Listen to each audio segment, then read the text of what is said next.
Bonjour tout le monde, donc moi c'est Bastien Castagnarol, je suis avec Elena Valdez-Corretcher, voilà, tu peux lever la main, Bonjour. et Yasmine Kadiri, et de l'autre côté de l'écran c'est Séverine Perron, Bonjour.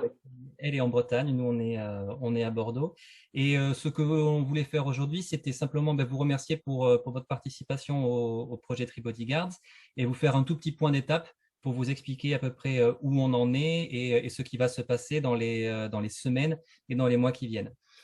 Pour l'instant, où on en est, c'est vous avez tous soit fini, soit au moins commencé l'installation des chenilles et le relevé des chenilles.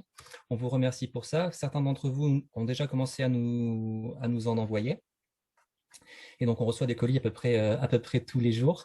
Et donc, l'idée, c'est de vous expliquer ce que l'on fait concrètement avec ces colis.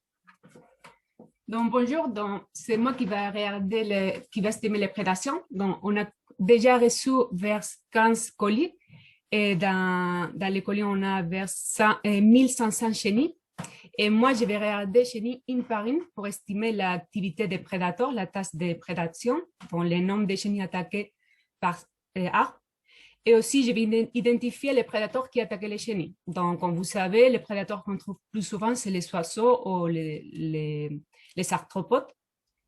Donc, voilà, c'est ça que je suis en train de faire maintenant. Et après, Yasmine. Et moi, je récupère toutes les feuilles que vous m'avez envoyées. Je vais estimer l'herbivorie, c'est-à-dire le pourcentage sur la feuille qui a été mangée. Et ensuite, je vais extraire les larves des mineuses qu'on va trouver afin que leur ADN soit séquencé et qu'on puisse déterminer les espèces qui sont associées aux arbres que vous avez échantillonnés. Alors, concrètement, où est-ce qu'on en est là? On est au mois de juin 2020, donc ça fait déjà quelques mois que le projet a commencé. Et si on fait les comptes de tous les participants dans les 17 pays qui participent cette année, en fait, on va recevoir à peu près 10 000 chenilles, plus de 30 000 feuilles. Et ça va s'échelonner sur le mois de juillet et le mois d'août. Donc simplement pour dire que ça va prendre un petit peu de temps avant qu'on obtienne les résultats.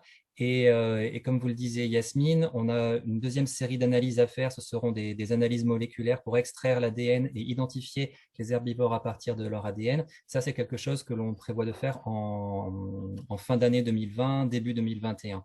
Donc, ça nous amène vers janvier, février. À partir de là, c'est Elena qui va avoir un gros travail de modélisation statistique, c'est-à-dire que toutes les données qui auront été générées par le projet vont passer au travers de différentes analyses mathématiques et statistiques qui vont nous permettre d'obtenir des résultats dont on sera satisfait et qu'on sera en mesure de partager avec vous. Et à l'issue de ça, notre objectif, c'est d'écrire un rapport sous forme d'un article scientifique de tout ce que vous avez fait, de tout ce que l'on a fait pour expliquer à l'ensemble de la communauté scientifique quels sont les résultats du projet.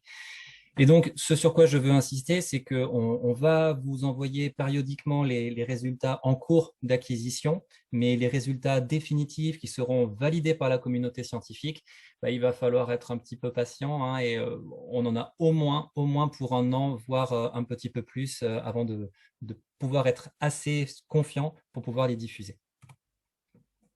Séverine? Alors moi, je m'occupe de la partie éducation et comme vous le savez déjà, on s'est également intéressé à ce qui se passait dans les écoles. Et donc pour ça, on a réalisé des entretiens téléphoniques avec 13 enseignants volontaires. On a également co-construit des séquences d'enseignement avec 2 enseignantes. Ces séquences ont été implémentées en classe avec des élèves de 6e. Elles ont toutes été filmées. Et puis, il y a 60 élèves qui ont répondu à un questionnaire. Et l'ensemble de ces données nous ont déjà permis de rédiger un article scientifique qui va paraître d'ici quelques jours. Et puis, à la rentrée prochaine, ces séquences qu'on a co-construites avec les 2 enseignantes vont être à disposition de tous les enseignants qui le souhaitent et qui vont s'inscrire de nouveau au projet.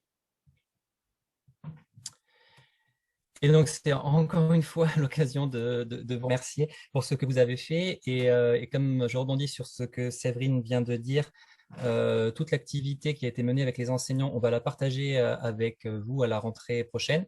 Donc, ça veut dire qu'au moins sur la partie francophone, le projet continue l'année prochaine. On vous enverra toutes les infos et les liens pour vous inscrire si vous le souhaitez. Et vous aurez un accompagnement supplémentaire l'année prochaine de la part de gens qui sont spécialistes de l'éducation pour vous aider à mettre en place le projet avec vos élèves. Donc, dans tous les cas, on continue. J'espère que le projet vous a plu et a plu à vos élèves autant que ça nous a plu de le mettre en place.